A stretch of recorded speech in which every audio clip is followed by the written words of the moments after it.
यस्या कदापि वसनाञ्चल खेलनोत्थ धन्यात् धन्यपवनेन कृतार्थमानि योगीन्द्रदुर्गं गति मधुसूदनोऽपि तस्या नमोऽस्तु वृषभानुबोधिषे।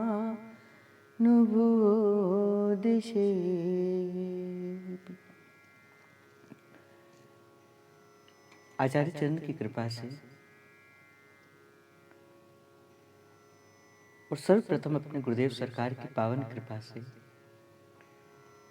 इस पावन श्री राधा सुधा निधि के इन 10 श्लोकों की चर्चा आप और हम श्री जी की कृपा से कर रहे हैं। मैंने आपको पहले भी दिन एक बात कही थी कि ये जो रस प्रिया और प्रियतम के मध्य घटने वाली ये जो केली है, ये जो प्रेम है, कोई जो भंवरा होकर इसके पास जाते हैं ना, फिर ही वो इसके रस को पी पाता है। और एक बात का निवेदन किया गया था, ये रस इतना दुर्लभ कि संसार के अंदर बैठा हर एक जीव इस रस को पचा नहीं पाता, इस रस का अधिकारी नहीं है। तो इस रस को धारण करने के लिए, इस रस को पीने के लिए, इस रस को अपने हृदय का श्रृंगार बनाने के लिए या तो उनके पुत्र बन जाओ या अपना पात्र वैसा बनाओ, या तो महाप्रभु के चरणों पे अपना संपूर्ण जीवन समर्पण कर दो, या अपने आप को वैसा बनाओ कि हम उनके काबिल हो पाए। अर्थात अपना आचरण पवित्र करो, अपना जीवन पवित्र करो, अपना भाव पवित्र करो, अपनी वार्ता पवित्र करो, अपना भोजन पवित्र करो, अपना भजन पवित्र करो, अपना संग पवित्र करो, अपनी वाणी पवित्र करो, अपनी सर्वस्व पवित्र करो। या तो वैसा हो जाओ, पर कैसे हो जाए? कलयुग का अन्न दूषित, जल दूषित, सब कुछ तो दूषित है भाई। जब सर्वस्व दूषित है, पर शुद्ध होने की तो बात कही नहीं जा सकती। फिर कैसे अशुद्ध हुआ जाए, फिर कैसे अवरुद्ध हुआ जाए? इसका अर्थ क्या हम कभी प्रिया प्रियतम को नहीं पा पाएंगे क्या? ना, फिर भी पा सकते हो। कैसे? या तो उनके पुत्र हो जाओ। एक भी दिन मैंने आपको निवेदन करते हुए कहा था, आचार्य चरण के 2 प्रकार के पुत्र कहे गए, अर्थात महाप्रभु श्री हरिवंश जी महाराज के 2 प्रकार के पुत्र कहे गए। आप कहोगे किस प्रकार से? आचार्य चरण के 2 कुल हैं। एक कुल को नाद कुल कहा जाता है और एक कुल को बिंदु कुल कहा जाता है। जो आचार्य चरण के कुल से जिनका जन्म होता है उन्हें महाप्रभु का बिंदु कुल कहा जाता है। अर्थात रूपलाल गोस्वामी जी, श्री वनचंद्र महाप्रभु जी, श्री गोपीनाथ जी, श्री कृष्णचंद्र जी, श्री दामोदर चंद्र जी, अनेक अनेक जिनके नाम के पीछे गोस्वामी जन लगा होता है, इन्हें महाप्रभु का बिंदु कुल कहा जाता है। इस समय जैसे अभी अगर आप मंदिर के अंदर देखो तो तिलकायत अधिकारी परम पूजनीय श्रीहित श्री आदेश लाल जी महाराज, परम पूजनीय श्रीहित श्री मोहित मराल जी महाराज, श्री सूरज गोस्वामी जी महाराज, श्री चंचल गोस्वामी जी महाराज, श्री शोभित गोस्वामी जी महाराज, ये महाप्रभु के बिंदु कुल से आते हैं। एक और कुल महाप्रभु का कहा जाता है, उन्हें कहा जाता है नाद कुल। अब नाद कुल के जीव कौन होते हैं, नाद कुल के जन कौन होते हैं?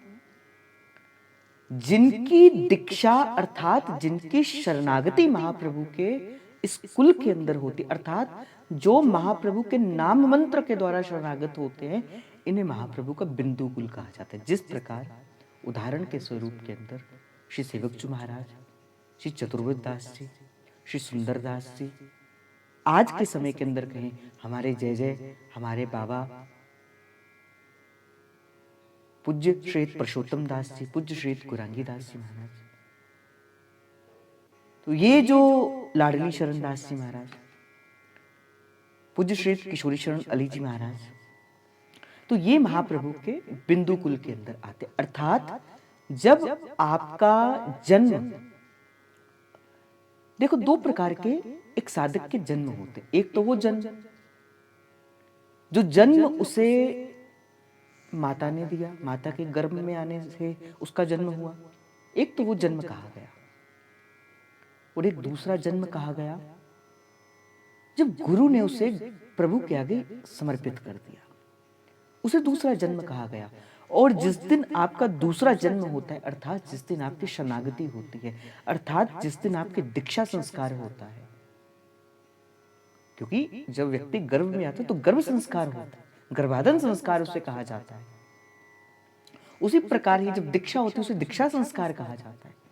तो जब दीक्षा संस्कार होता है उस समय आचार्य सबसे पहले क्या करते हैं, आपके गुरु सबसे पहले क्या करते हैं, आपको आचार्य के कुल के अंदर आपका प्रकट करवा देते हैं। अर्थात अब आप तुमेव वस्तु गोविंदम तुमेव समर्प्यामि।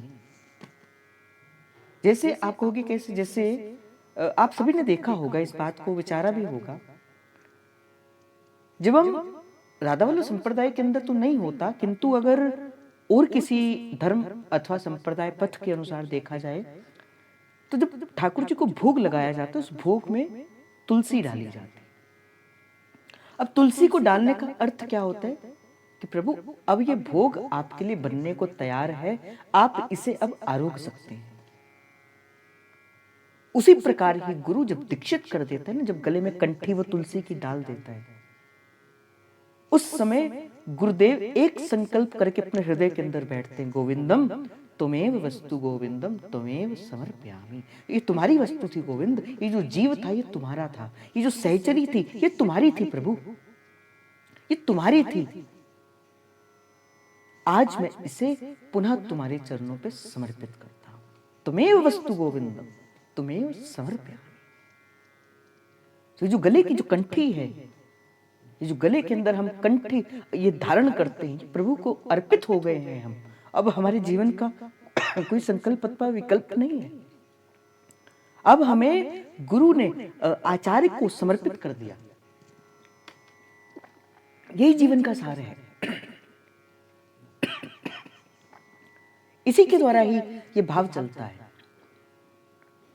तो जब आपकी शरणागति होती है, जिस दिन आप गुरु आपको शरणागत कर देता है, गुरु आपको कर देता है प्रभु के समर्पित, उस दिन से आपके गले के अंदर कंठी डाल देता है और आपको महाप्रभु का नाद कुल का जीव बना देता है। क्योंकि उसके बाद ही तो आपको जन्म कर्म के बंधन लगते नहीं, आपको सूतक पातक लगता नहीं, आपको और कोई भाव लगता नहीं। क्यों? क्योंकि गुरु ने आपको महाप्रभु का नाद कुल का बना दिया। सबसे पहले तो इस भाव को अपने हृदय के अंदर धारण करो, सबसे पहले इस भाव को अपने अंदर धारण करो। आप कौन? मैं आपसे पूछूं, मैंने आपको बार बार कह रहा हूं, हम ब्राह्मण, हम वैश्य, हम शूद्र नहीं, वो तो शरीर का धर्म था, अब वो नहीं रहा, अब वो समर्पित कर दिया गुरु ने। अब हम कौन? अब हम श्री जी की, बस श्री जी की।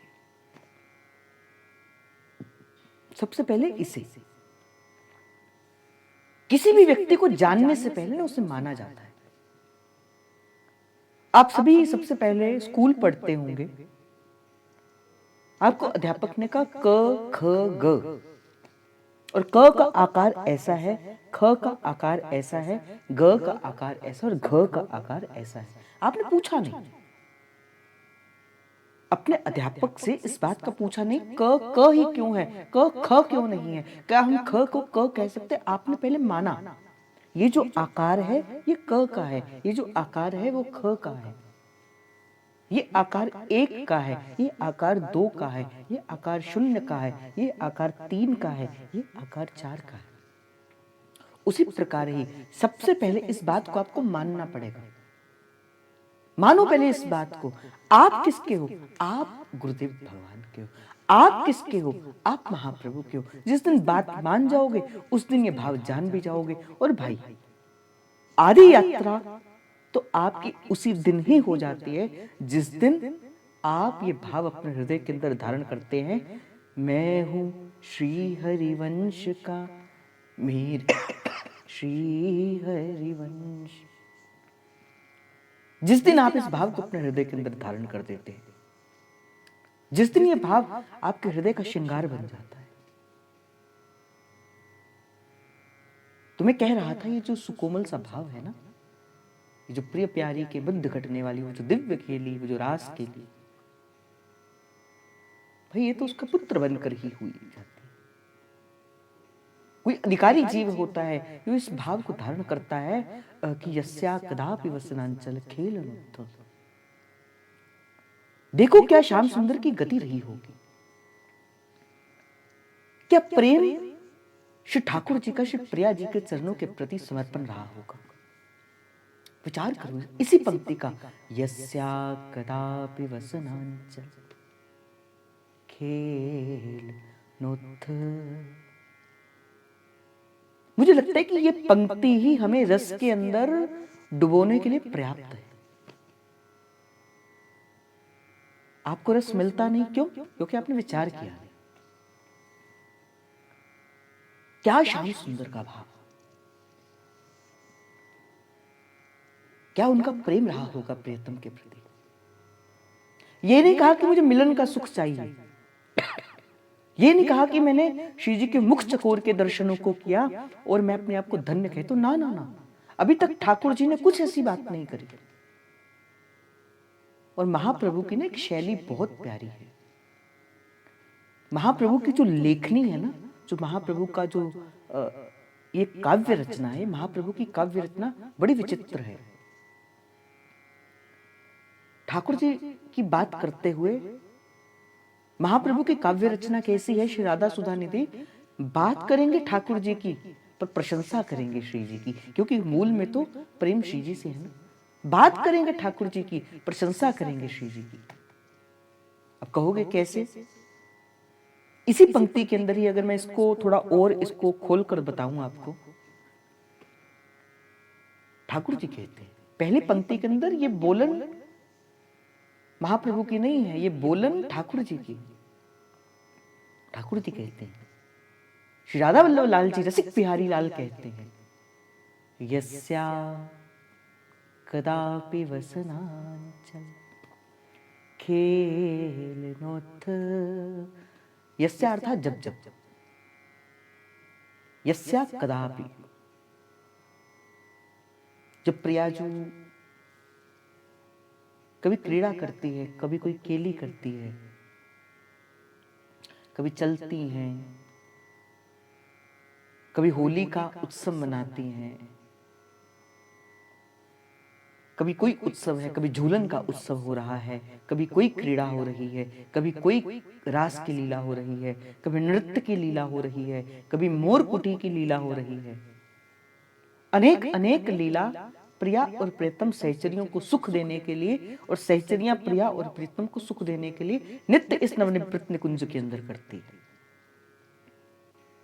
संसार के अंदर तो आपको लगता होगा कि फाग का उत्सव खत्म हो गया ना, संसार के अंदर फाग का उत्सव खत्म हो गया। नवनिवृत्त निकुंज के अंदर प्रिया प्रियतम के हृदय के अंदर जब फाग खेलने का मन आएगा, सहचरी वैसी फाग का भाव प्रस्तुत कर देंगे। आपको लगता होगा कि झूलन का उत्सव नहीं है। हाँ, जब राधा वल्लभ लाल जी का मन झूला झूलने का करेगा, सहचरियां वैसे ही हरियाली तीज का उत्सव बना देंगी।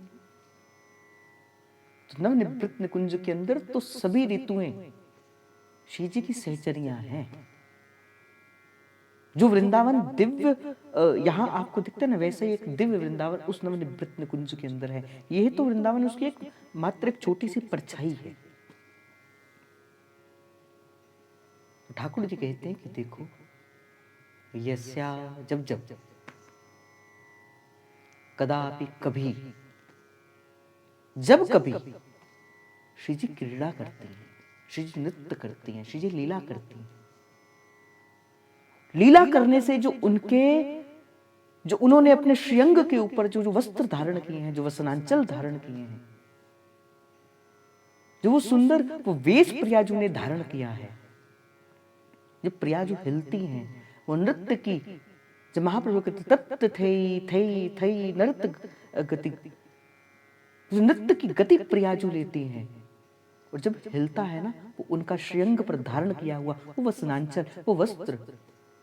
और आपने भी देखा होगा कि जब कोई वसनांचल हिलता है, जब कोई कपड़ा हिलता है, उस कपड़े के हिलने से वायु उत्पन्न होती है, उसके घर्षण से वायु का उत्पन्न होता है। ठाकुर जी कहते हैं कि जब श्री जी केली करती है, और केली करने से वसनांचल से उड़ी हुई जो पवन है, आहा, कितनी सुंदर प्रेम की गति है। इससे बड़ी प्रेम की अभिव्यक्ति अपने प्रियतम के प्रति कौन कह सकता है? जो प्रेम ठाकुर जी का अपने श्री जी के चरणों के प्रति है, कौन प्रस्तुत कर देता है? ये नहीं कह रहे, यहाँ पे ठाकुर जी ये नहीं कह रहे मुझे प्रिया जी के मुख चंद्र की वो छटा दिखी, मुझे प्रिया जी के उस रूप सौंदर्य की छटा दिखी। ना ना, जिस देश मेरे प्रीतम बसे, ताकि प्यारी लागे पौन। वो पवन जो मुझे स्पर्श करती है ना, धन्यात धन्य पवने कृतार्थ, वो पवन धन्य है, धन्यात धन्य, धन्य भी नहीं अभी तो वो धन्यात धन्य है। आह, क्या प्रेम की गति। पर महाप्रभु के इस रस को समझने वाला विरला कोई समझनहार। और ठाकुर जी कहते जब मुझे स्पर्श करती है, जब प्रिया जो उस रास मंडल के अंदर चलती चलती आती है, तो जब उनके वसनांचल से निकली हुई वो जो पवन मुझे स्पर्श करती, मैं अपने आप को कृतार्थ मानता हूं। मैंने कहा ना, देखो बात करी यहां पर ठाकुर जी की, ठाकुर जी बात कर रहे हैं, बात ठाकुर जी की कर रहे हैं कि ठाकुर जी ऐसा कहते हैं, पर बढ़ाई किसकी कर रहे हैं? श्री जी की कर रहे हैं। वो पवन धन्य क्यों है? क्योंकि वो श्री जी के श्रीअंग से निकल कर आई। इसीलिए मैं आपसे कहता हूं भाई, जो वृंदावन के अंदर जाते हो ना, वहां की जो वो पवन बयार है ना, वो जो पावन बयार है, वो राधा वल्लभ कुंज बिहारी को स्पर्श कर कर आती है, स्पर्श कर कर आती है वो कुंज बिहारी राधा वल्लभ लाल जी को।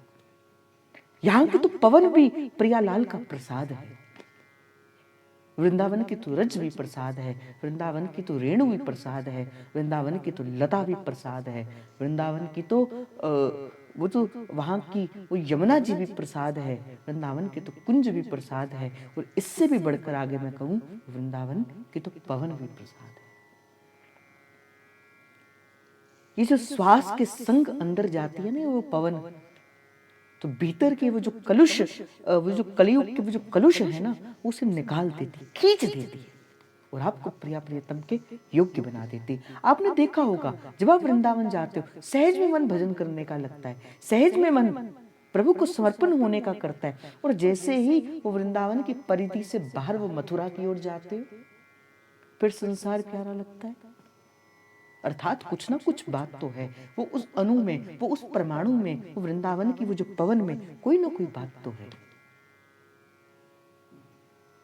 इसलिए मैंने आपको कहा था, तो पहले महाप्रभु जब सबसे पहले प्रणाम करते हैं, तो महाप्रभु कहते हैं मेरा पहला प्रणाम उस वृंदावन की उस पवन को भी है, वो पवन भी मेरे लिए श्री जी के समान है। मैंने आपको कल भी एक बात का निवेदन करते हुए मैंने आपको एक निवेदन किया था, वृंदावन की रेणु, वृंदावन की लता, वृंदावन की यमुना जी, वृंदावन के ठाकुर जी और वृंदावन के ब्रजवासी और वृंदावन के प्रिया प्रियतम, ये सब एक है, ये सब एक है।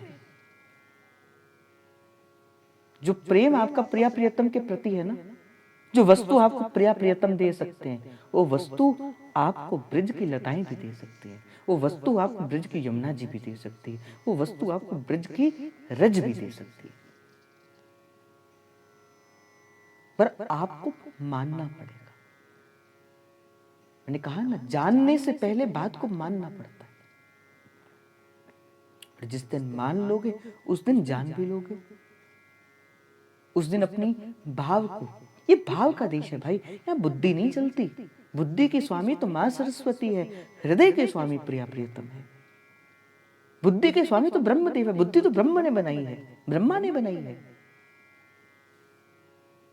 पर हृदय किसने बनाया है? हृदय तो प्रिया प्रियतम ने बनाया है। और बुद्धि कभी समर्पित नहीं होती, बुद्धि तो तर्क वितर्क करती है। स्वामी श्री रामकृष्ण परमहंस कहा करते थे, माँ मेरी बुद्धि पे कुठारा घात कर दो, कि बुद्धि मेरा आपके होने का प्रमाण मांगती है। माँ मेरी बुद्धि पे कुठारा घात कर दो। और ये बुद्धि तो तर्क करेगी, बुद्धि तो वितर्क करेगी, अपने पराये की भेद जानेगी, पर हृदय समर्पित होता है। हृदय है जो प्रिया प्रियतम तक जा सकता है, बुद्धि नहीं जाती भाई। बुद्धि तो आपको रोकती है, हृदय जाता है। और जिस दिन हृदय समर्पित हो जाएगा, जिस दिन हृदय गुरु की बात को मान लेगा भाई, उस दिन ही वो प्रिया और प्रियतम के उस नवनिवृत्त निकुंज के रस को जान लेगा। और जैसे मैंने कहा ना, ये रस अतिशय कोमल है और ये रस अतिशय चंचल भी है। हृदय में नहीं आता, समझ नहीं आती बात। मैं चाहता तो एक पंक्ति के अंदर भी इस बात को पूरी कर सकता था कि ठाकुर जी कहते हैं कि श्री जी के चरणों के श्रीअंग से निकली हुई वो वसनांचल की वो जो पवन है मुझे कृतार्थ करती है। और ठाकुर जी कौन? वो योगिंद्र दुर्गम गति वाले हैं। और भगवान श्री महाप्रभु कहते मैं उस दिशा को नमस्कार करता हूं। मैं 3 पंक्तियों के अंदर भी इस भाव को संपूर्ण कर सकता था, पर अगर आप आए हैं, अगर आप बैठे हैं, कल को जब आप एकांत के अंदर भी इस शब्द का चिंतन करेंगे, जब आप एकांत के अंदर भी इस पद का चिंतन करेंगे, वो सारी पंक्तियां जैसे अंकित हो जाएं आपके आंखों के आपने। मैं ये भाव से बैठता हूं। करने को 10 श्लोक हैं, 3 दिन के समय के अंदर ये 10 के 10 श्लोक पूर्ण हो सकते हैं, पर नहीं, मेरा मन है अगर आप आए हो तो शिव जी के, आप तो ये, मैं तो 10 श्लोक की बात कर रहा हूं, हमारे जय जय ने तो श्री राधा कृपा कटाक्ष की 1 श्लोक की चर्चा 5 दिन तक करी थी। 1 श्लोक की चर्चा श्री राधा कृपा कटाक्ष की 5 दिन तक करी थी। श्री भागवत जी के 1 श्लोक की चर्चा एक बार तो 30 दिन तक हुई थी। और कहते हुए भी श्री व्यास जी महाराज ने कहा था, मैं नहीं, उस श्लोक को मैं भली भांति नहीं कह पाया। वृंदावन की महिमा कहते हुए स्वामी श्री प्रबोधानंद सरस्वती जी वृंदावन महिमा अमृत नाम का वो 100 भावों का, 100 श्लोकों का वो ग्रंथ लिख देते हैं। और 100 श्लोक लिखने के बाद श्री वृंदावन महिमामृत को कहते हुए स्वामी श्री प्रबोधानंद सरस्वती जी कहते, मैं वृंदावन की उस भाव का स्पर्श भी नहीं कर पाया। क्यों? क्योंकि सारे संसार की भी अगर स्याही से प्रिया और प्रियतम के यश को लिखा जाए ना भाई, नहीं लिख सकता कोई। जस वर्णत हारे सरस्वती टीटी सभी हरिवंश, जस वर्णत हारे सरस्वती। तो ठाकुर जी ने कहा कि जब जब प्रिया जो क्रीड़ा करती है, और क्रीड़ा करने के बाद जो प्यारी जो वो सनांचल से निकली हुई जो पवन है, जो मुझे स्पर्श करती है, जो मुझे स्पर्श करती है, मैं अपने आप को, अपने जीवन को धन्य मानता हूं, अपने जीवन को कृतार्थ मानता हूं। यस्या कदापि वसनांचल खेनोत्थ धन्यात धन्य पवने न कृतार्थमान। ये 2 पंक्तियों के अंदर श्री श्याम सुंदर की मन के भाव को श्री ठाकुर जी, श्री महाप्रभु जी प्रकट करते हैं। उनका जो प्रेम प्यारी जी के प्रति है इन दो पंक्तियों के अंदर प्रकट करते हैं। तीसरी पंक्ति के अंदर ठाकुर जी के भाव ठाकुर जी के स्वरूप को प्रकट करते। कौन ठाकुर जी? तो महाप्रभु कहते हैं योगेंद्र दुर्गम गति मधुसूदनोपी। आहा, कौन है ठाकुर जी? ये जो नवनिवृत्त कुंज की जो रास बिहारी हैं, ये जो राधा वल्लभ लाल जी हैं, जो सदा अपना मोर मुकुट, जैसे कहते हैं ना, तब मम मोर मुकुट भय साचो। ठाकुर जी कहते मेरा मोर मुकुट तब सांचा होता है प्रियाजू वो आपके चरणों की बुहारी करता है। तब मम वंशी जगत प्रशंसी, जब राधा नाम पुकारूं, तब मम नैन सिरात किशोरी, जब तेरो रूप निहारूं, तब मेरे नैन सिरात किशोरी। बहुत सुंदर पद है। ठाकुर जी कहते तब मम वंशी जगत प्रशंसी, मेरी जो वंशी है इस समस्त संसार के अंदर प्रशंसा का भाव लेकर बैठी है, सबको प्रिय लगती है। क्यों? जब प्रिया जो नाम पुकारूं,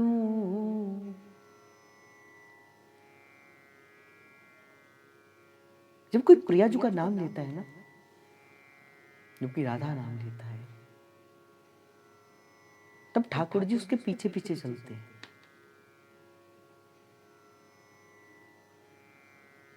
एक बार एक मोर नंद बाबा के आंगन में बैठा नित्य प्रति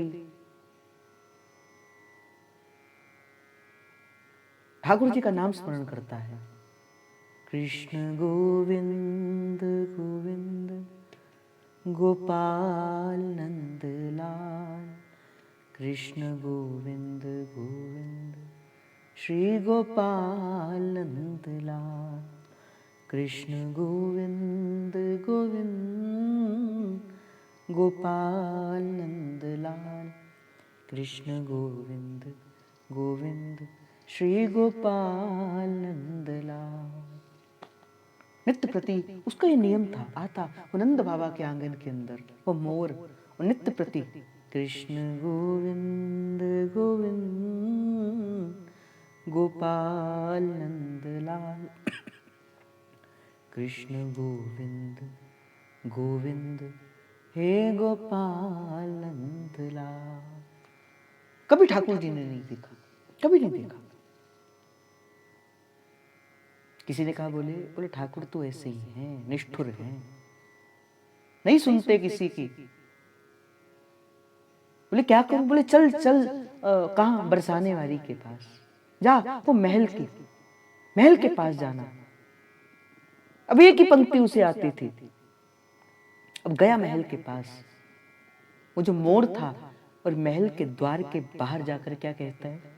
कृष्ण गोविंद गोविंद गोपाल नंद लाल, कृष्ण गोविंद गोविंद हे गोपाल नंद लाल। अब जैसे ही वो करुण स्वर वो मोर का पड़ा प्रियाजू के कानों के ऊपर, क्योंकि प्रेम से मेरे प्रियतम का नाम ले रहा है। कृष्ण गोविंद गोविंद गोपाल नंद लाल, कृष्ण गोविंद गोविंद श्री गोपाल नंद लाल।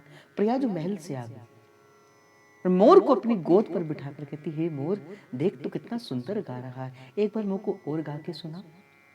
मोर गा रहा है कृष्ण गोविंद गोविंद गोपाल नंदलाल, कृष्ण गोविंद गोविंद हे गोपाल नंदलाल। तभी तो शायद किसी संत ने कहा होगा, मायरी ये बड़ भागी मोर मायरी, ये बड़ भागी मोर। क्यों मोर वो बड़भागी? आज प्रियाजू के वो गोद मिली है मोर को। वो विचार कर रहा है वो मोर। मैं उस निष्ठुर के द्वार के अंदर कई वर्ष तक इस नाम को पुकारता रहा, वो निष्ठुर नहीं आया, वो कृष्ण नहीं आया। और अभी तो एक दिन भी बीता नहीं था, अभी तो भोर से सांझ भी नहीं हुई थी। अभी तो मैंने कुछ थोड़ा सा नाम लिया ही था, और हमारी प्यारी जो तो कितनी भूरी है, भागते हुए आई और आई भी नहीं, मुझे अपने गोद में बिठा लिया। अब तो मैं कृष्ण गोविंद गोविंद नहीं बोलूंगा, अब क्या करूंगा? अब तो मैं राधे राधे बोलूंगा। अब गया वापिस अपने वृंदावन की ओर। अब ठाकुर जी के द्वार के अंदर बैठकर क्या कहता है? राधे अलबेली सरकार, राधे अलबेली सरकार, राधे अलबेली सरकार, राधे अलबेली सरकार। ओ कर गई मेरो बेड़ो पार, ओ राधे अलबेली सरकार, ओ कर गई मेरो बेड़ो पार, राधे अलबेली सरकार। अब जैसे प्यारे प्रियतम ने इस बात को सुना, श्री राधा राधा राधा राधा, वो मोर गा रहा है, राधा राधा राधा राधा, राधा राधा राधा राधा राधा। अब जैसे ही प्रियतम ने कानों पे आवाज पड़ी, जय राधा राधा राधा, राधा राधा राधा राधा, राधा राधा राधा राधा राधा राधा। अब ठाकुर जी ने बुला लिया मोर को, कहा तू आज तू मेरी गोद के अंदर बैठ। अब ठाकुर जी बोले अब मोर बोले ये क्या कौतुक है भाई? बोले सारी उम्र बीत गई तेरे द्वार पर खड़े, तूने कभी भाई नजर भर कर देखा भी नहीं। अजब प्यारी जी ने मुझे अपना लिया तो तूने भी मुझे अपना लिया। ठाकुर ने कहा ना लाला, ऐसी बात नहीं, देख मोर ऐसी बात नहीं, मुझे तो राधा नाम प्रिय लगे, मुझे तो कृष्ण नाम से कोई बात नहीं, मुझे तो प्रियाजू का नाम प्रिय लगे। देख तूने एक बार मेरी प्यारी जू का नाम ले लिया, और देख आज मैंने तुझे अपना लिया कि नहीं अपना लिया। इसीलिए श्री वृंदावन के अंदर तो चलते चलते सब जन क्या कहते, बोले राधे राधे राधे राधे राधे राधे। जबकि राधे राधे तो बरसाने में बैठ, बोले प्यारी जू का नाम क्यों लिया जाता? बोले ठाकुर जी को सुख देने के लिए, ठाकुर जी अपनाते हैं भाई इस नाम को लेने के लिए। बड़ी प्यारी बात इंद्रेश जी महाराज ने कही, बोले जो राधा वल्लभ लाल है ना, महादेव के हृदय का श्रृंगार है, हृदय है महादेव का। करते रहो महादेव के पास देवालय में जाके नमः शिवाय ओम नमः शिवाय, हर हर बोले नमः शिवाय। मुझे नहीं लगता सुनते भी होंगे, ऐसी बात नहीं है कि नहीं सुनेंगे, पर मुझे नहीं लगता कि बड़ी जल्दी सुनेंगे। पर एक बार प्रेम से भरकर जाना राधा वल्लभ लाल जी को ये भाव सुनाना, जय जय राधा वल्लभ श्री हरिवंश, जय जय श्री वृंदावन श्री वन चंद, ये भाव सुनाना महादेव को। मुझे तो लगता है वो तीनों लोग की सत्ता ना आपको दे दे।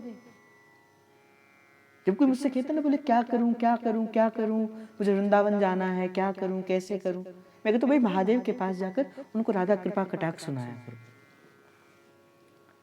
बड़ी जल्दी प्रसन्न होते हैं भोलेनाथ, बड़ी जल्दी प्रसन्न होते हैं। और एक प्रमाण नहीं, मेरे जीवन के अंदर तो अनेक प्रमाण हैं, एक नहीं अनेक प्रमाण हैं। अनेक बार इस जीव के मुख से श्री प्रियाजू ने कहलवाया, और जितनी बार भी कहलवाया श्री जी ने अपने उस भाव को संपूर्ण किया है भाई। जिस जिसको ये भाव कहा कि कभी देवालय में जाना, कभी उस शिवालय में जाकर कह देना प्रियाजू के का भाव जो है वो महादेव के आगे रख देना।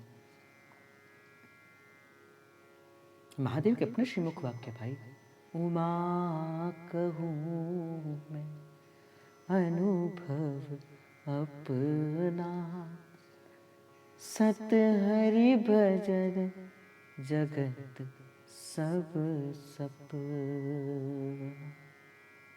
उमा मैं तुझे अपना अनुभव कहता हूं, पर ये बात पता कहां से लगेगी, कहां से भाव आपके हृदय के अंदर प्रकट होगा? सत्संग से। इसलिए प्रभु ने कहा प्रथम भगति संतन करि संगा, दूजी रति मम कथा प्रसंगा। और प्रभु जब आएंगे ना भाई, जब आएंगे प्रभु, जब प्रिया प्रियतम के बारे में पता चलेगा, जब उनके स्वरूप के बारे में, जब उनके रूप के बारे में, जब उनके लीला के बारे में, जब उनके गुणों के बारे में, जब उनके धाम के बारे में, जब प्रभु के स्वभाव के बारे में पता लगेगा ना, कहां से पता लगेगा? कहां से पता लगेगा? सत्संग से पता लगेगा। जब कभी प्रभु आएंगे हृदय के अंदर, जब कभी प्रभु बैठेंगे, वो कहां से बैठेंगे? वो कानों के द्वारा आकर ही भीतर वो हृदय का श्रृंगार बनेंगे। और आप कहते हो कि सत्संग से कोई लाभ नहीं मिलता। कबीरदास ने ऐसे नहीं कहा पोथी पढ़ पढ़ जगमुआ, पंडित बना न को, डाई आखर प्रेम के, जो पढ़े सो पंडित हो। और ढाई आखर क्या है? राधा राधा राधा राधा राधा राधा राधा राधा, यही ढाई आखर है भाई। राधा और कृष्ण शब्द को कर दो क न और बीच में आधा श, कृष्ण कृष्ण कृष्ण कृष्ण, वो यही ढाई आखर है भाई। वो राधा और कृष्ण बोले यही ढाई आखर। पढ़ने से तो ज्ञान मिलेगा, हाँ वाणियों से भाव मिलेगा, पर पुराण पढ़ने से तो ज्ञान मिलेगा। भाव तो किसी संत सदगुरु रसिक की सानिध्य में जाने से मिलेगा भाई। अंत समय तक ना, अंत समय तक, जीवन के अंतिम श्वास तक प्रभु से प्रार्थना करना, प्रभु मुझे कभी सिद्ध ना बनाना, मुझे कभी बड़ा ना बनाना, मेरी मति में ये भाव ना है कि मुझे बहुत ज्ञान है। ना ना ना प्रभु, कभी जब कभी ये बात की भाव आ जाता है ना कि जब मुझे बहुत ज्ञान है, ये भाव आपको प्रभु से दूर कर देता है। मैं तो सदा आपसे एक बात कहता हूं, फल नीव्या रुखानो लगते, तू नीवा होके चल बंदेया।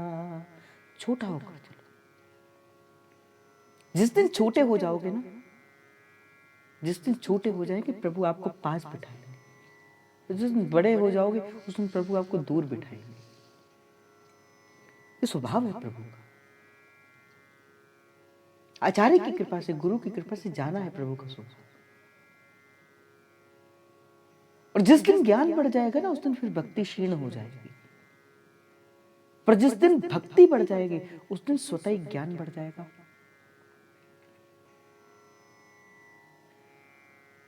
आज कुछ बड़ी प्यारी घटना घटी। मैं आपको प्रिया प्रियतम के प्रेम के बारे में बताऊं। आप सभी केली कुंज से कई जन दीक्षित हैं। पूज्य महाराज जी जब काशी में निवास करते थे, जब पहली बार उनका वृंदावन आना हुआ, तो पूज्य रास रसिकाचार्य स्वामी श्री, मुझे नाम नहीं उनका याद अभी आ रहा, श्री रामदास जी शायद करके था, उनके प्रथम बार रास के दर्शन उन्होंने किए थे और वो रास बिहारी का दर्शन करके फिर वृंदावन आए थे। आज वो अभी तो निकुंज गमन कर गए, उनके पुत्र आज यहाँ पठानकोट के अंदर आए। बड़ा सुंदर उनका भाव लगा। वो प्रिया प्रियतम सरकार विराजमान थे और ये तो मेरे महाप्रभु की बताई हुई परिपाटी है। ये जो रास का प्रारंभ, ये जो रास बिहारी लाल का जो भाव का प्रारंभ किया ना, ये किसी और ने नहीं किया, ये हमारे आचार्य चरण की ने किया। वो नहीं जानते थे मैं हरिवंशी हूं या कौन है। जैसे ही उन्होंने जयघोष किया तो पहली पंक्ति क्या बोलते हैं, चंद्र मिटे दिन कर मिटे, मिटे त्रिगुण विस्तार, दृढ़ वृत्त श्री हरिवंश को, मिटे नित्य विहार। ये है मेरे प्रिय प्रियतम का सुख। सब कुछ इस संसार के अंदर मिट सकता है, चंद्रमा मिट सकता है, सूर्य मिट सकता है, पर दृढ़ वृत्त श्री हरि वंश को, मिटे न नित्य विहार। बड़ी प्यारी वो लीला आज वहां चल रही थी, बंसी चोर लीला चली और प्रिया प्यारी की लीला चली। मानो ऐसा लग रहा था प्रिया प्रियतम सन्मुख खड़े हैं। सच कहता हूं मैं आपकी बात, जब महाप्रभु की वो बातें सुनी ना, राधा वल्लभ मुख कमल निरख नयन हरिवंश, जब महाप्रभु के उस भाव से जब प्रिया प्रियतम के दर्शन करिए ना, मानो ऐसा लगा वही सुख कि मानो प्रिया और प्रियतम साक्षात सामने विराजमान। मुझे बार बार वो बात श्री व्यास जी महाराज की याद आ रही थी, जब प्रियाजू के वो चरणों का रास करते करते वो घूमर लेते हुए वो जो घुंघरू टूटा वो नूपुर का, और यज्ञोपवीत को तोड़कर विधिवत उसको प्रारंभ कर दिया। पर कैसे ये भाव हृदय के अंदर इंगित होगा? तो महाप्रभु कृपा करेंगे। भाई कई जन्मों से बाजी हारे ही तो, कई जन्मों से। आपको लगता होगा आपका ये जन्म है। प्रभु अर्जुन से कहते हैं, अर्जुन तुझे लगता है ये तेरा पहला जन्म है। क्यों? क्योंकि तू जब इस संसार के अंदर है ना, तू भूल गया तेरा पिछला जन्म क्या था, कौन तेरी माता थी, कौन तेरा पिता था, तू नहीं जानता। ये मेरी माया है, किंतु मुझे अपने संपूर्ण अवतार स्मरण है। क्यों? क्योंकि मैं भगवान हूं। कृष्ण से तू भगवान स्वयं, भगवान हूं अर्जुन, देख मुझे पहचान, मैं भगवान हूं। तो आप भी भूल गए हो, कई जन्म तो हार दिए, गवा दिए इस प्रपंच पे। पर महाप्रभु की वाणी को पकड़ लो, सकहि तो सकल प्रपंच तज, तू कृष्ण कृष्ण हरिवंश भज। भाई भज, भज ये नाम। मानुष को तन पाए भजो ब्रजनाथ को। ये मनुष्य का तन पाया ना, महाप्रभु कहते हैं, बोले प्रभु को पाने के लिए पाया। मानुष को तन पाए भजो ब्रजनाथ को, दरबे लेके मूड जरावत हाथ को। और महाप्रभु कहते भाई ये जो संसार के अंदर तू देख रहा है ना, जो कुछ भी तू देख रहा है, तू अपनी ओर ही देख। तेरा जन्म हुआ था तो तू कैसा था? उस जन्म से पहले तू वीर था, फिर एक छोटा सा मांस का एक झिल्ली बना, फिर मांस का टुकड़ा बना, फिर बिंब बना, फिर बालक का रूप लिया। फिर तेरा जन्म हुआ तो तू कैसा था? छोटा सा था। धीरे धीरे अवस्था बढ़ी, अब तू कैसा हो गया? तू यौवन को पा गया। फिर धीरे धीरे फिर अवस्था बढ़ेगी, क्या होगा? प्रौढ़ हो जाएगा, बूढ़ा हो जाएगा। फिर धीरे धीरे अवस्था बढ़ेगी, क्या होगा? ये शरीर छूट जाएगा और फिर तू वो राख का ढेर बन जाएगा। महाप्रभु तो कहते भाई जय श्री हित हरिवंश, प्रपंच बंच सब काल व्याल को खाए। बोले काल की गति बड़ी दुर्लभ है भाई, जिसने जन्म लिया है उसने मरना अवश्य है, पर जो निर्भय कर देता है वो क्या है? वो प्रभु का नाम है। मीरा की मृत्यु नहीं हुई, मीरा अमर है। तुलसीदास, सूरदास, महाप्रभु, सेवकचू महाराज, ध्रुवदास जी, क्या इनकी मृत्यु हुई क्या? ना, किसने कहा? वो अमर है, आज के समय के अंदर भी अमर है। क्यों? क्योंकि उन्होंने नाम को पिया है। केवल पिया नहीं, संसार को बताया भी है। नाम रस मीठा रे, किशोरी रस मीठा रे। तो मैं आपसे निवेदन कर रहा था भाई, कई जन्म तो हार दिए। जन्म जन्म का सोया मनवा, सदगुरु शब्द सुन जागा, कोई कछु कहे। अब कोई कुछ भी कहता रहे, तुम हमारे पिता, तुम हमारे पुत्र, तुम हमारे भाई, तुम हमारे पति, तुम हमारे पत्नी, कोई कुछ भी कहता रहे, कोई कछु कहे मन लागा, कोई कछु कहे। अब गुरु के शब्द का विचार करो, नित्य प्रति करा करो, नित्य प्रति। ये शब्द आपको बल देंगे, ये शब्द आपको अपने सहचर्य रूप में स्थित होने का आपके हृदय के अंदर भाव देंगे। और मैं आपसे कह रहा था भाई, कई जन्म हार दिए हमने, कई जन्म हार दिए। मौका मिला है आज प्यारी जी का नाम जपने का, पुनः अपने धाम लौट के जाने का, पुनः अपने वृंदावन के उस नवनिवृत्त निकुंज के अंदर अपनी लीला के अंदर स्थित होने का। जब इन्हीं नैनन आप सब सुख देखो, जहां दृढ़ व्रत श्री हरिवंश को मिटे न नित्य विहार, जहां सर्वस्व प्यारी जू है, जहां सर्वस्व लालचू,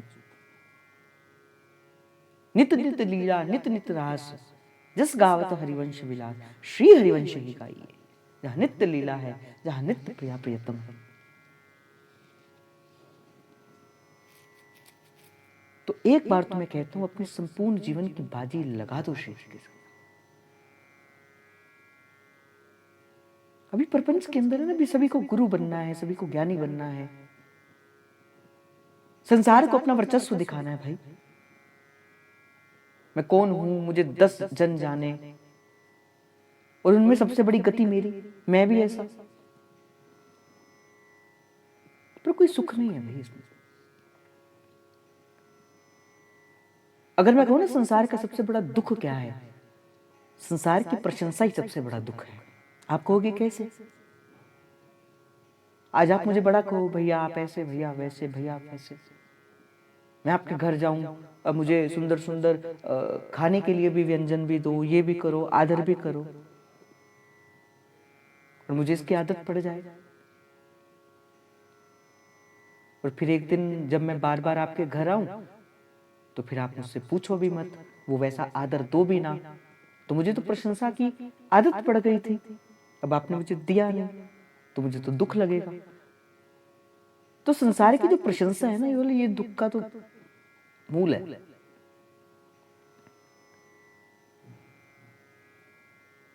प्रशंसा किसके द्वार पर पानी है? प्यारी जू की। जब प्यारी जू कह दे ना, तू मेरा है, फिर प्रशंसा है। जब संसार कह दे ना, आप मेरे हो, बोले क्या प्रशंसा? बोले वो तो संसार में खींचने के लिए आया, वो तो खींचने के लिए संसार में आया है। आनंद तो तब ना, माने तो तब ना, जब प्यारी जो कहे तू मेरा है। तो छोड़ो संसार का जो प्रपंच है ना, छोड़कर एक बार प्रभु के चरणों पे समर्पित हो जाओ। देखना, जो सुख छोटा बनकर प्रभु के सन्मुख जाने से है ना, जब कुछ नहीं जानते आप, और फिर गुरु के सन्मुख जाने से है ना, उस सुख का, उस भाव का क्या आनंद है, पता ही नहीं चलेगा। मैं आपको अपनी एक भाव बताता हूं। हमारे यहाँ पे राधा वल्लभ संकीर्तन मंडल है। पहले हम जाते थे, बड़ा आनंद आता था, सत्संग होता था, सुंदर सुंदर मधुर मधुर गीत गाए जाते थे, पद गाए जाते थे, ये गाया जाता था, वो गाया जाता था, बड़ा आनंद लेते थे। हम भी नाचते थे, हम भी गाते थे, हम भी सब कुछ करते थे। फिर धीरे धीरे क्या हुआ, आपका संग मिला, आपके संग ने हमें भी ज्ञानी बना दिया। अब कुछ जान लिया, अब रस में बेरस पड़ गया। अब संकीर्तन के अंदर जाओ, तो जब वो कोई वो पद गलत गाते हैं तो वो मन को लगता है बोले गलत गा रहे हैं। कुछ वो दिखावा करते हैं, प्रदर्शन करते हैं, तो पता लग जाता है वो प्रदर्शन हो रहा है। तो एक बार ना मन को खाली करके गुरु के सामने जाओ। देखो गुरु तो बरसाने वाला है, श्री जी तो रस बरसा रही है। नहीं बरसाती तो शायद उनको कोई बरसाने वाली कहता ही नहीं। वो तो बरसा रही है। पर पात्र अगर पहले से ही भरा है तो कहां डालेंगे रस? तो पहले से भरा है ना। रस तो तब डाला जाए जब पात्र पहले से खाली होगा। जब खाली होगा नहीं तो रस भरा नहीं जाएगा। उसी प्रकार ही मन रूपी पात्र को प्रभु के सन्मुख जाने से पहले खाली कर कर जाना। एक बड़ी प्यारी बात लिखी हुई थी एक स्थान पर, जय जय ने बताई थी। जब मंदिर जाओ ना दर्शन करने के लिए, तो जहां चप्पल उतारी जाती है ना, वहां पे एक पंक्ति लिखी हुई थी, बड़ी प्यारी थी। कहा अपने जूते और अहंकार यहां उतार कर फिर भीतर जाइए। अपने जूते और अहंकार, अहंकार का स्थान जूतों में ही, पांव में ही। पांव तले रोंदा जाता है अहंकार। तो कहा जूते और अहंकार को यहां रख कर जाइए। आज मंदिर जाते हैं, तुम नहीं जानते हम कौन है। जब आपको कोई रोकता है, तुम नहीं जानते हम कौन है, कभी पैसे दो हमें आगे से दर्शन करो। भाई तुम जिसके सन्मुख जा रहे हो ना, तीनों लोकों का जो वैभव है ना, तीनों लोकों का वैभव जो है, जो उसकी अधिष्ठात्री जो लक्ष्मी जी है ना, ठाकुर जी ने तो उसे भी ब्रजमंडल के अंदर आने नहीं दिया। लक्ष्मी जी से कहती, बोले तुम मेरी द्वारिका लीला के अंदर है ना, वृंदावन की लीला के अंदर मत आना तुम। और वो सदा ठाकुर जी के चरणों पे लुंठित रहती। तुम्हें धन का लोभ लेकर तो वैसे ही मत जाना, और उससे भी बड़ा अहंकार का लोभ लेकर तो वैसे ही मत जाना। आप कहोगे बात तो चल रही थी ठाकुर जी की, यस्या कदापि वसनांचल, आप कहां बात ले गए। पर भाई हो सकता है आपके हृदय को उस भाव यज्ञ बनाने के लिए, आपके हृदय को वो भावपूर्ण वो पात्र बनाने के लिए ठाकुर जी अपने उस भाव को धारण कराने के लिए पहले आपके बर्तन को मांज रहे हैं। ऐसे ही कथा प्रकट नहीं होती। कथा केवल जिसमें प्रभु की बात हो। और भाई आचार्य की कृपा से, गुरु की कृपा से मैंने ये जाना है, मैं आपको यहां से मीठी मीठी बातें कहता रहूं, आप आओ, आपको अच्छा लगे, आप चले जाओ। ना आपका हित हुआ ना मेरा हित हुआ। मैंने अपना काम ईमानदारी से नहीं किया, आपने अपना काम ईमानदारी से नहीं किया। पर जब मैं वास्तविक तौर पर आपको आईना दिखाऊं, इसलिए शायद मेरी ना बातें कई बार कड़वी भी लग जाती हैं। मेरे तो कई बार अपने भी मुझसे लड़ पड़ते हैं, बोले तुम क्यों कुछ भी कह देते हो, कभी भी कुछ भी कह देते हो, कैसे कह देते हो। मैं कहता हूं जहां तुम गलत हो। मेरे जैसे ने एक बड़ी प्यारी बात कही, परसों कही, मुझे बड़ी अच्छी लगी। जैसे ने कहा कि भाई बेटा, मुझसे नहीं कहा, सत्संग के अंदर कहा, पर मुझे ऐसा लगा कि मुझसे ही कहा कि गलत को ना गलत बोलने का बल आपके अंदर होना चाहिए। जहां कुछ गलत हो रहा हो ना, आपके पास इतना बल हो, आप उस गलत को गलत कह पाओ।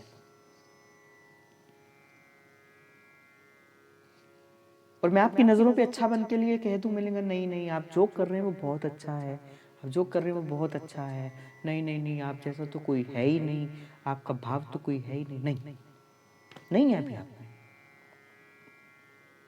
नहीं हो अभी आप समर्पित अपने गुरु के चरणों के प्रति।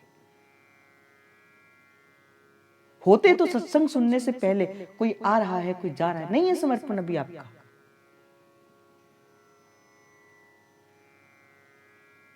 होता तो प्यारी जी के अलावा आपका मन कहीं और जाने का करता ही नहीं।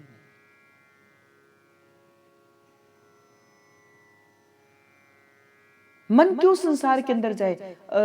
जब भजने को प्रिया प्रियतम है, फिर क्यों मन संसार के अंदर जाए? क्यों संसार से किसी चीज पाने की इच्छा है?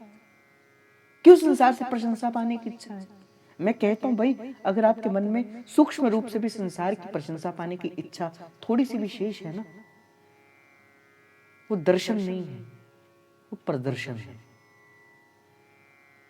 वो भाव नहीं है, वो अभाव है। वो सेवा नहीं है, वो कुसेवा है।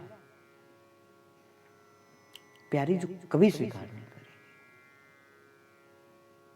महाप्रभु ने कहा, आज भी वो रास के अंदर कह रहे थे, कहते प्रियाजू का नाम लेना है, पर कैसे लेना है? निष्काम भाव से लेना है।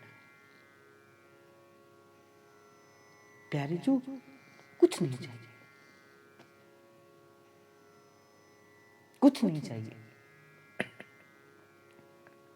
बस आप मुझे मिल जाना।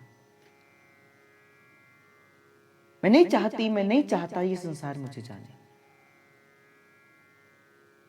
लोक के अंदर मेरी बढ़ाई हो, मैं नहीं चाहता। हाँ प्यारी जी, पर आपके भक्तों के रूप के अंदर मेरा नाम आ जाए। और मैंने एक भी दिन आपको शायद याद होगा कि नहीं होगा, मैंने आपको कहा था इत्र होता ना, इत्र, वो इत्र की जो सुगंध है ना, लगाकर तो चलो वो सुगंधित होता ही है, पर वो इत्र की जब कोई शीशी खोलता है ना, वो सुगंध वैसे चारों ओर फैल देती। अगर वो इत्र है, इत्र को सुगंध फैलाने के लिए लगाने की तो बाद में आवश्यकता पड़ती है, वो डिब्बी खोलने से ही उसकी सुगंध बढ़ जाती। उसी प्रकार जो भक्त है ना, वो कहने से भक्त थोड़ी ना होता है, वो कुछ बोलने से भक्त थोड़ी ना होता है। बोलने से तो वो वाचाल होता है, हम जैसे वाचाल हैं, कोई भक्त थोड़ी है। ना खुद कुछ जानते, ना आपको कुछ बताते हैं। हम तो अपने ज्ञान का प्रदर्शन करने के लिए आते हैं। भाव की दृष्टि के अंदर कुछ नहीं है भाई। अभी जिस दिन होगा, श्री दुर्दास जी महाराज कहते हैं, जहाँ हित होगा, जहाँ प्रेम होगा, फिर जहाँ प्रेम तहाँ काम कहाँ, तहाँ काम तहाँ प्रेम कहाँ। अभी तो काम है ना, काम भी अनेक रूप से होता है, प्रशंसा का मद भी काम है, कुछ पाने की इच्छा भी काम है। काम कोई शरीर के जन्य घटने वाली घटना थोड़ी ना। जहाँ नाम तहाँ काम कहा, जहाँ काम तहाँ, और प्रेम में गोष्ठी कहा। अगर मुझे प्रेम स्पर्श किया होता, मैं सत्य बात कहता हूँ, मैं केवल आपकी नहीं अपनी बात पे कहता हूँ, हाँ अगर मुझे शायद कहीं वो प्रिया प्रियतम का सुख पूर्णता मिल गया होता ना, तो शायद आज मैं भी यहाँ ना होता। फिर तो मैं ये कहता, ना मैं देखूं और को और ना तो ये देखन दूं। आज यहाँ पे प्रेम की गोष्ठी रचाए बैठे, प्रेम की बात करने बैठे, इसका अर्थ क्या है? ना मेरे हृदय के अंदर भी संपूर्ण प्रेम आया है, ना आपके हृदय के अंदर आया। मैं अगर जल के भीतर जाऊंगा और वो जल मेरी आंख के ऊपर तक हो जाए, मुझे नहीं दिखेगा संसार। मैं देखना भी चाहूं तो नहीं दिखेगा। क्यों? क्योंकि वो जल मेरे आंख के ऊपर है और मुझे तो सभी जगह जल जल दिखेगा। तो जब मैं रस के अंदर डूब जाऊंगा, फिर मुझे नहीं दिखोगे आप। तो मुझे तो फिर संसार ही अभी दिखता है, अभी आप दिखते हो। तो एक बात को निवेदन करते हुए आज के भाव के अंदर मैं जाऊंगा भाई, संसार से किसी चीज को पाने की इच्छा, चाहे वो सुख है, चाहे वो ऐश्वर्य है, चाहे वो धन है, चाहे वो मान है, चाहे वो प्रतिष्ठा है, चाहे वो प्रशंसा है, चाहे वो ख्याति है, चाहे मेरी जी हजूरी करना ही क्यों ना हो, प्रभु इसको नहीं भाती। ये भाव प्रभु को नहीं अच्छा लगता। संसार से सुख पाने की इच्छा ही दुख का मूल है। संसार से सुख पाया, भाई सुख तो जीव कब पाता है?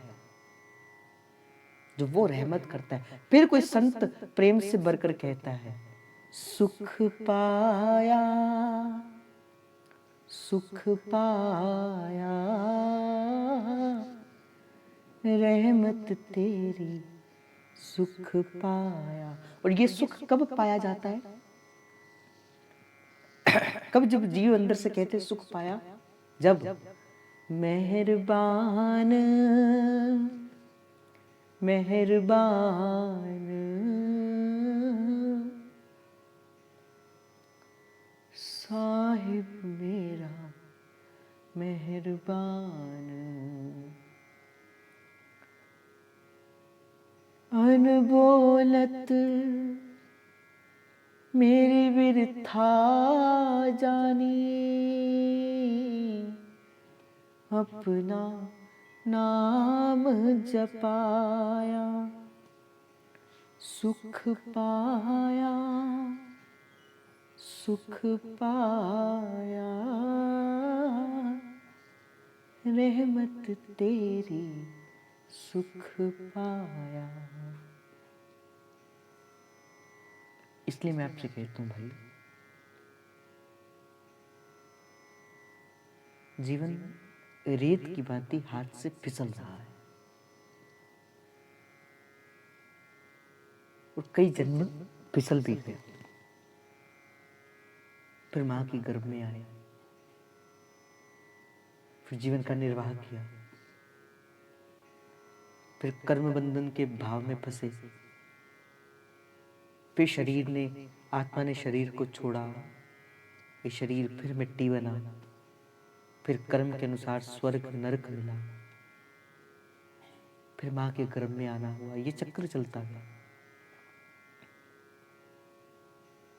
कभी मनुष्य बने, कभी पशु बने, कभी जड़ बने, कभी चेतन बने, कभी जल के जीव बने, कभी थल के जीव बने, कभी आकाश के बने, कभी सांप की योनि में आए, कभी कबूतर, कभी कौवे, कभी कुत्ते की योनि में भी आए, कभी वृक्ष की योनि के अंदर भी आना हुआ, फिर कभी मनुष्य भी बनना पड़ा, कभी वो रेंगता हुआ वो नाली का कीड़ा भी बनना पड़ा, कभी कुकर सूकर भी बनना पड़ा जो विष्ठा को खाता है, कभी जल की मछली भी बनना पड़ा, फिर उसे कोई खाता है। पहले आप किसी को खाते हो, फिर आपको कोई खाता है। ये संसार का चक्र है। कभी आप किसी जन्म में खाते हो, किसी कोई जन्म में कोई आपको खाता है।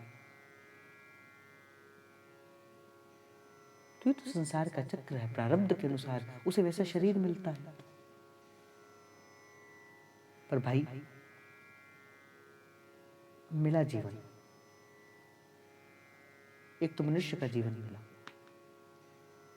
दूसरी बात, मनुष्य का जीवन मिलना पहली कृपा। दूसरी बात, भारत के अंदर मनुष्य का जीवन। ये जो भारतवर्ष है ना, ये योगियों का देश है। भारत को छोड़कर जितने भी देश है ना संसार के अंदर, वो भोगियों के देश है। दूसरी बात, श्री जी की अहेतु की कृपा। दूसरी बात, भारत के अंदर जन्म मिला। तीसरी बात, भारत के अंदर जन्म होते हुए भी इस सनातन संस्कृति के अंदर जन्म मिला। ये तीसरी श्री जी की कृपा। और किसी जाओ, किसी और देखो क्या है, कुछ छुपा नहीं। मेरा विषय नहीं कहने का। तो तीसरी कृपा, सनातन के अंदर जन्म मिला। चौथी कृपा, वृंदावन का पता मिला, पता लगा कौन वृंदावन। ये चौथी कृपा। और वो पांचवी कृपा, वो जो सबसे अमूल्य कृपा, जो मुट्ठी भर जनों को ही मिली, वो क्या? वो राधा वल्लभ लाल का उसने अपने वृंद कुंज का द्वार मिला। ये हरिवंश महाप्रभु की उपासना मिली, ये सहचरी का भाव मिला। ये सबसे बड़ी कृपा। आप तो बड़े वो गिने चुने जनों में से हो, गिने चुने जनों में से हो जिन्हें प्यारी जो देखो ना, मैं जिसको प्रेम करूंगा उसको क्या बोलूंगा, मेरी मेरी तरफ आ जाओ, मेरे घर आ जाओ। मान के चलो जब मैं किसी से प्रेम करूंगा और मुझे उससे बड़ा प्रेम है तो मैं उसको कहूंगा क्या मेरे घर आ जाओ, मेरे घर आ जाओ। क्यों? अर्थात मैं उससे प्रेम करता हूं। अब मैं आपसे पूछूं राधा वल्लभ संप्रदाय किसने बनाया? राधा रानी ने। इस संप्रदाय की मूल गुरु कौन? राधा रानी। तो अर्थात प्रिया जो आपसे प्रेम करती हैं, ना करती तो अपने संप्रदाय के अंदर आपको स्थान ना देती, आपको भेज देती कहीं और। तो भाव तो यही है ना भाई, प्यारी जो प्रेम करती हैं उन्होंने तो अपना कर्तव्य निभा दिया, अब आप तो अपना कर्तव्य निभाओ। उन्होंने अपना कर्तव्य निभाकर हरिवंश महाप्रभु के चरणों में डाल दिया, उन्होंने तो कर दिया ना। देखो गुरु कृपा हुई, सबसे पहले इष्ट की कृपा हुई, राधा वल्लभ लाल जी की कृपा हुई, श्री राधिका रानी की कृपा हुई। कौन मिला? गुरु मिले, महाप्रभु मिले। महाप्रभु ने भी कृपा कर दी, आचार्य की कृपा भी हो गई। बात कहाँ रुकी? बोले आत्म कृपा पे रुकी। आत्म कृपा नहीं है, अपने ऊपर कृपा नहीं है। क्यों? क्योंकि संसार का सुख चाहिए, सहचर्य अपना सुख चाहती नहीं, सहचर्य अपने आप को मानती नहीं, सहचर्य अपने भाव को प्रदर्शित करती नहीं। और मैंने आपको एक भी दिन कहा था, प्रेम के गोपन में प्रेम का वर्धन है, और छुपाई हुई जो वस्तु होती है ना, प्रभु उसको ज्यादा ढूंढते हैं। वो प्रभु की नजर सबसे पहले उस पर पड़ती है। आप अपनी बुरी चीजें छुपाते हो, अच्छे बनकर आगे संसार के अंदर जाते हो तो प्रभु को बुरी चीजें दिखती है। आप अच्छी चीजें छुपाओ ना, जो मन का भाव है उसे छुपाओ ना, प्रभु की दृष्टि फिर भाव पे पड़ेगी। तो मन के भाव को धारण करो। तो मैं कह रहा था कि 5 कृपाएं हुई हैं आपके ऊपर, ऐसे ही नहीं आप यहाँ पे बैठे हो, 5 कृपा हुई है आप पर।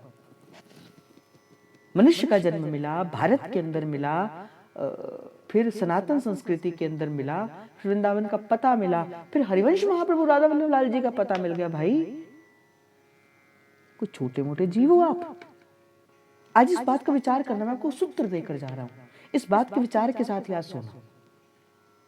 देखना एक मन को एक असीम शांति का अनुभव होगा। नहीं, मैं प्यारी चुका हूं, श्री जी मेरी, श्री जी मेरी। मैं तो कहता हूं सोते समय ये मंत्र बोला करो, बोलो श्री जी आप मेरी हो, श्री जी आप मेरी हो, झूठे से, श्री जी आप मेरी हो, श्री जी आप मेरी हो, श्री जी आप मेरी हो, महाप्रभु मैं आपका हूं, महाप्रभु मैं आपका हूं। बार बार बोला करो, बार बार बोला करो। और जिस दिन ये भाव आपका हृदय स्वीकार कर देगा ना, श्री जी आप मेरी हो, श्री जी आप मेरी हो, श्री जी आप मेरी हो,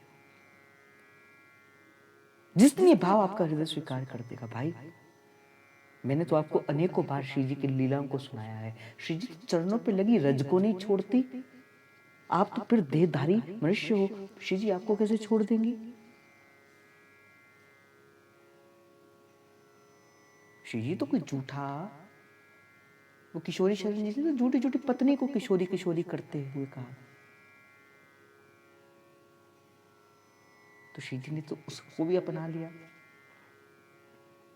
और एक पंक्ति और मैं कहूंगा, जैसे आप कहते मैं पापी हूं, मैं पापी हूं, पापी हूं। एक बात और सुन लो, कैसव पापी क्यों ना हो, श्री हरिवंश नाम जो ले, अलक लड़ती रीझ के महल खवासी दे। रे मन श्री हरिवंश भज, रे मन गुरु हरिवंश भज। इसीलिए मन को तो बार बार कहो,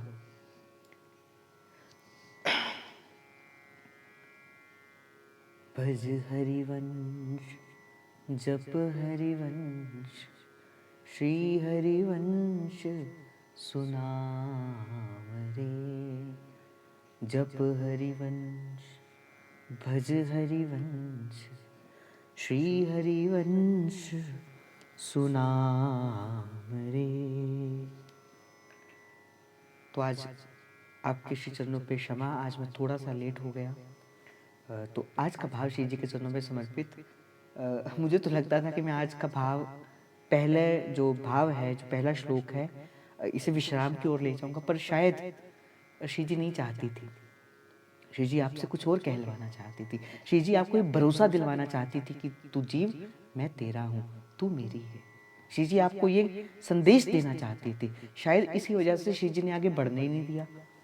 तो इस भाव को हृदय के अंदर धारण करके, मैं हूँ श्री हरिवंश का मेरे श्री हरिवंश, और श्री जी केवल और केवल आप मेरी हो, इस बात का विश्वास करना। श्री जी, इस समय सारा संसार आपको अपना कहता है, पर मुझे इस बात का विश्वास है, जिस दिन मुझे आपकी आवश्यकता पड़ेगी ना, और मैं आपको वो भरी सभा के अंदर भी पुकारूंगी, तो श्री जी जिस प्रकार द्रौपदी के पुकारने पर ठाकुर जी आ गए थे ना, श्री जी आप मेरी पुकार के लिए मेरे पास आ जाओगी। ये विश्वास अपने हृदय के अंदर धारण करो।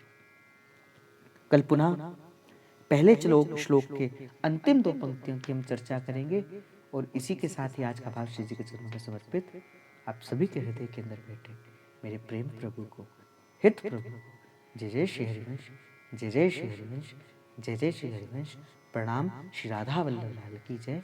महाप्रभु श्री हरिवंश महाराज की जय।